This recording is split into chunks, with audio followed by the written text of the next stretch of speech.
Welcome back. Today we're taking a look at a new kit from Augvape. This is the VX200 kit. This is the VX200. It's a dual 18650 kit. Plastic mod, but feels nice in the hand. About as small as a dual 18650 can get, with disposable tanks. It comes with 3 of these tanks that have built-in coils. They're not refillable. They are refillable. They're not replaceable coils, but they can fill through the top. You'll see that in the up close. They vape pretty good. No complaints there. Let's dive down and look at it, and I'll tell you what it's been like vaping on this thing. All right, boys and girls. So today we're taking a look at the Augvape VX200 kit. All right, will come in a box like this, and inside you will have these other 2 additional boxes, one with your mod, charging cable, and manual. All right, the other box here will contain these 3 tanks. These are disposable tanks. Get another one out of here. And sealed, single unit coil inside, non-removable. You do have airflow controls, 2 holes on each side with a stopper. All right. It's a little stiff, but it does turn fine. Built-in drip tip does not come out. Your fill port is right on top here. Pop that out. It does have a little tether there so you don't lose it. And you just fill her up. Close that up and you're good to go. So let's put that aside and take a look at the device itself. The mod is a pretty small dual 18650 device. It is plastic, it is light, but it does feel good. All right. Whole side is your fire button here. All right. Tank on top.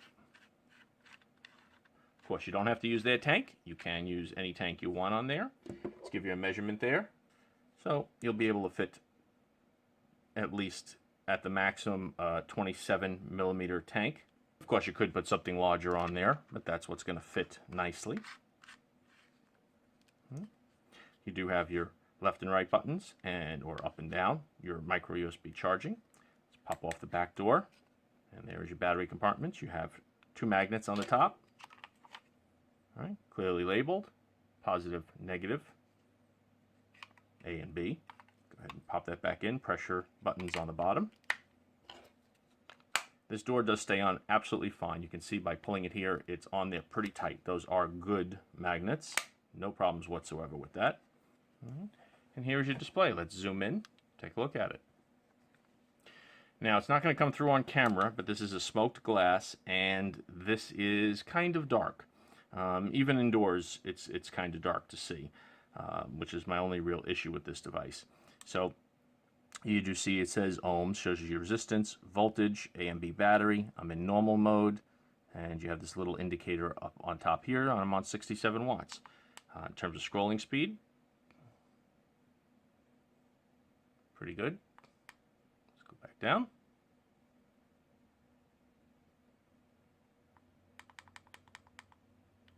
One, two, three, and you're in your menu.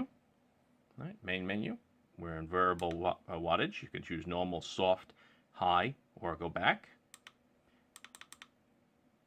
Temperature control, 316. Nichrome, TCR, TCR Advanced. All right, and TCR Advanced. Let's go back in there. Temperature control, TCR Advanced, config, and you have all detailed configs in there. And you can edit what you want.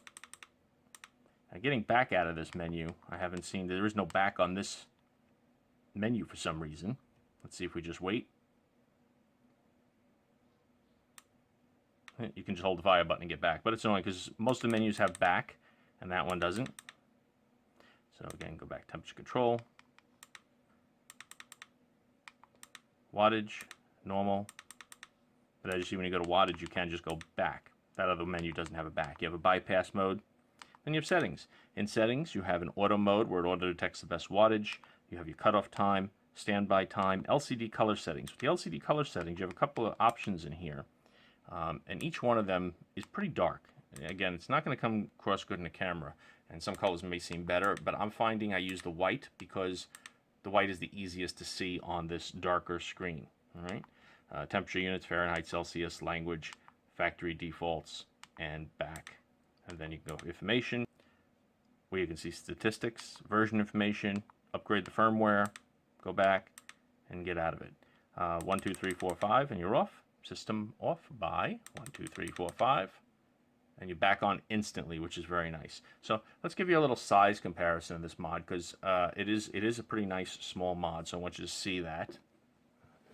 Let's compare it to an Aspire Speeder and an Alien mod, a very popular model, just so you can get an idea. It is in line with those in terms of size. It is very nice and small. All right. In terms of thickness, take the tank off of there. You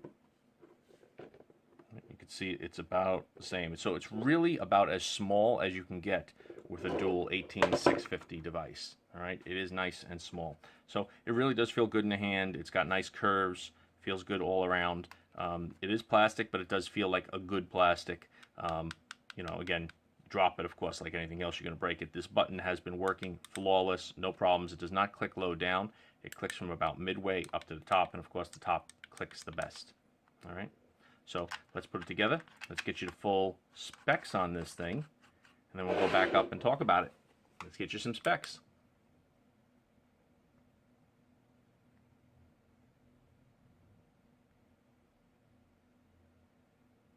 Okay, so you saw it up close. It's about, like I said, about as small as you can get. It's pretty, you know, for a dual 18650, right in line with the Alien and a lot of those others.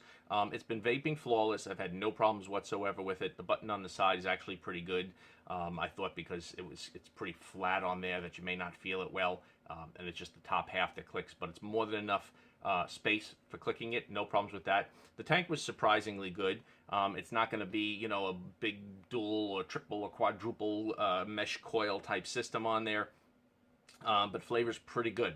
That's the kind of tanks are really nice for people that, you know, again, if you have problems with your hands or problems with your sight, and you're not going to, even replacing coils in a tank might be hard. This is nice because you can just buy it, throw it on top, and just keep filling it until the taste starts to go bad, and then you dispose of it, which is the only downside, and then throw a new tank on there. Of course, you can use your own tanks or other tanks with it. There's always that issue of throwing out a whole tank, but, you know, if you're using pods, you're throwing out a whole pod too. So, you know, that's up to you guys how you feel about that. But there is a market for it, I think. There are people who really don't want to fuss with anything and, you know, just not even technically savvy enough to replace a coil and make sure their O-rings are on and stuff like that. You know, even that's, some people don't want to deal with it, or they're just not good at it. So you can just fill this up and get going. The mod has been working fine. I've had no problems whatsoever with it. It's a nice feeling device. It's not too heavy. It's, you know, it's pretty light, but not light enough that it feels cheap. It feels decent. Overall, everything's been good about it. The only con that I have for this thing, and it is a con, is the brightness of the screen. I really wish that screen was a little brighter. It's the smoked glass on there, or plastic, to make it look better, and you're not going to see it here. The camera makes it look like that's really bright, but in person, it's not that bright. That's the first thing I noticed the second I popped in batteries. I'm like, how do you make this thing brighter? And there really isn't any way that I see to make it any brighter. I guess it's at the max level. There's nothing in the menus about brightness, and I didn't see anything in the manual about brightness, so it is what it is. Outdoors, if it was a little bit sunny outside, you'd never see that thing. You know, and even inside, my not so great eyesight, when I go into the menu and I pull up the menu like that, it looks, I guess, pretty clear there, but I really got to look, you know, kind of hard to see it. It's not terrible, but it really should be a little bit brighter. That is the only downside to this. Everything else about this has been working good. That's the Augvape VX200 Kit. There's not much more to say about it other than, you know, there's a place in the market for it. The mod is a fine mod. The tanks, if there's something that helps you with vaping, or to give it to somebody else, maybe somebody elderly who smokes, or you want to get on vaping, and you just got to fill that one, you know, little fill port on the top, and you're done. Nothing replacing coils, nothing like that. Just throw this out when you're done, buy a new one. Like I said, there is a market for that. So it does do the job well. There you go. That is the Augvape VX200 Kit.